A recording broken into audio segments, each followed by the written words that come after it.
it's time for Teach Me What You Know. Each week we take the time to learn how to do something new.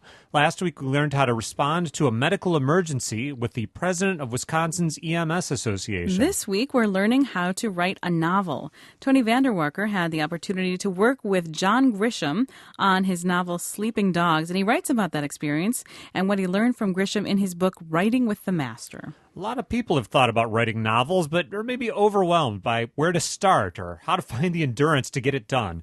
Tony Vanderwarker joins us now to give us some tips. Tony, welcome to the show. Hi, Veronica and Rob. How are you guys? Great. How are you doing? Very well, thanks. Well, can anyone write a novel? If you have the imagination and the perseverance and you have this urge to tell stories, I think those are the major qualifications. Well, a lot of people sense that they just have a book in them, that it's waiting to get out. And you were actually mentored by one of the biggest best-selling authors of our time, John Grisham. He wrote The Firm, he wrote The Pelican Brief, he wrote loads of other books that were incredibly successful. What did he teach you about how to begin a novel? Well, the first thing John said is, I'm talking about writing thrillers. He said you need an elevator pitch. You don't have a good book idea unless you can express the concept of the book in one sentence. For instance, The Firm, a young lawyer gets a dream job that turns out to be a nightmare. You need it to be that concise, otherwise it's going to get too complicated. So say you've got that basic sound premise. What's next? Do we do an outline? Is that a good next step? Well, before you need to do an outline, but I'd rather get to another point first, which is John makes the point to me that you need to hook the reader in the first 40 pages. I thought that was a bit arbitrary, but I went back and looked at 10 or 12 of his novels, and sure enough, within a 39 to 43 page length, he's hooked the reader. He's created a situation which is unresolvable, and the reader is fascinated to figure out how the main character gets out of it. So that's his second point, is to hook the reader in the first 40 pages. That's pretty quick. So was that hard for you as you were sitting down to write your novels? Well, that's where the outlining process comes in, and that's the third aspect of trying to create a thriller. The complicated part of writing a 350-page book isn't the opening and isn't the ending. Those are relatively easy. It's the 300 pages in the middle that are really challenging. So what you do is you craft an outline to ensure that you start with your beginning and you go through 300 pages to ensure that the 300 pages will hold up and you don't run out of gas at page 225. So an outline makes you create a strong middle which keeps the reader involved. I'm sure you've read books where you get into page 185 and you're going, what? Nothing's happening here, and that's the kind of problem that creates inferior novels and loses readers. My worry would be that I could, do what you're saying and start outlining and then outline a little more and then maybe do some outlining. How do you know when it's time to make the transition? You've got that structure. Now it's time to start writing the words. When you've got the complete story, John put me through 7 outlines. It took a year to do these 7 outlines, and I described John's teaching method as the Guantanamo Bay Writers Camp. Oh, boy. Because I spent, a year working on outlines before he wrote word 1. So you really need to ensure that you have a complete plot all the way through, totally worked out before you start writing. And did you see the benefit of that? 7 outlines is a lot of outlines. At the end of the day, when you had done all of those, did you really see what he was talking about? Yeah, I did, because the plot became fully developed. Everything held together. It was coherent. There were no loose ends. And the superstructure for the novel was created. And I talk about all these things on TonyVanderWalker.com, and there are a lot of articles for people to read, for your listeners to read, where I elaborate on it more. And, of course, writing with a bestseller brings it alive. You've got the outline in place. I always wonder from author to author, do you then start at the beginning or after that hook and work from there, or do you find yourself jumping around? I'm in chapter 9 today. I'm on chapter 2 tomorrow. Well, here's the interesting thing. I thought when I was finished with the seventh outline, I'd get going at it. But then John said to me, write a chapter outline. And I said, what? He said, yeah, outline every single chapter so you don't go far afield. You don't get a plot that goes off in a direction that you can't come back to the main plot with. And that was the hardest thing I had to do, was write a chapter outline. But it keeps you honest throughout the book. And so I did that, and I finally started writing. And when you write a thriller, if you're adhering to an outline, going A to B to C, or 1 to 2 to 3 to 4 to 5 is the way to do it. You don't want to jump around because you'll end up with holes in the book. Now, if we aspire to write something other than a thriller or a page-turner, we're aiming for something more literary, something where you can spend a few paragraphs musing about the fragrance of the roses or the flavor of some soup. Do these rules still apply?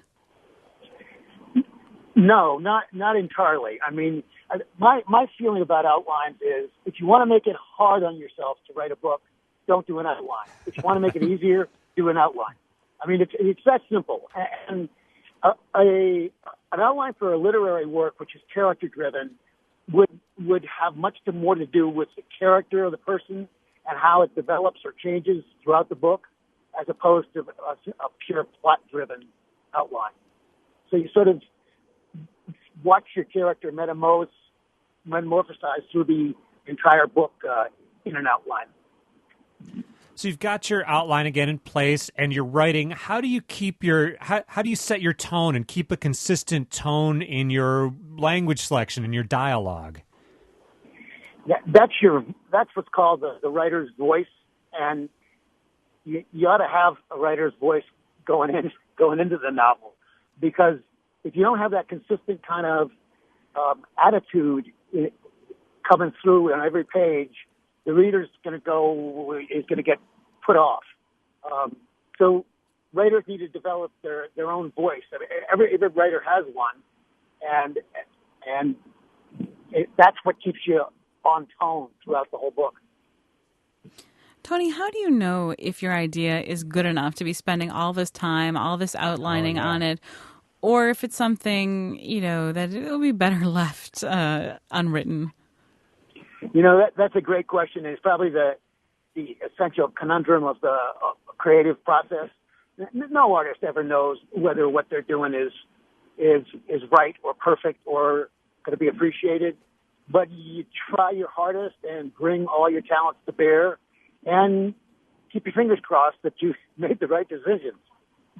One thing that I liked in checking out your book is, I think you refer to it as being something like the continuity director in a movie, making sure you catch those details. What kind of things did you catch yourself, whoops, it's a little glitch in there. I'm glad I caught that.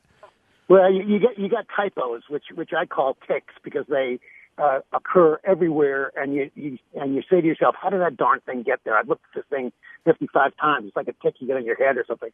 And then there are kinds of detail faults where a character will be drinking a Coke in one room, and then he'll walk into the other room carrying coffee. And the reader goes, well, wait a minute. So you throw the reader right off. Or you get into lengthy exposition about grandma's apple pies that go on for 4 pages, and the reader's going, why am I listening to grandma's apple pies? So you got to be sort of ruthless on yourself and get rid of those long expositive passages. Well, let's say and the mistakes. Sure, yeah. Let's say you make it through that novel and that draft and all those outlines, and you get to the end of it. How do you tie it all up? What makes for a satisfying ending? The ending you should have in your head before you start writing the book. I mean, it's pretty dangerous to be at 300 pages and not know what the ending is. At least from my point of view. I mean, I'm sure Stephen King would have a different point of view, but you really want to get that ending down, and then you want to find your beta readers, your best friends, people whose judgment you rely on the most, and give that second or third draft to them and say, hey guys, give me an honest read on this. And then that's when you start to be able to really revise and improve the work. Tony, you had a bunch of unfinished projects before you started working with John Grisham. You worked with him, you did the outlines, you finished a book. What did it feel like when you finally could say, I finished a novel? It was very rewarding, but the downside was I submitted it into an atmosphere in New York where people were tired of those kinds of books, and I couldn't sell it.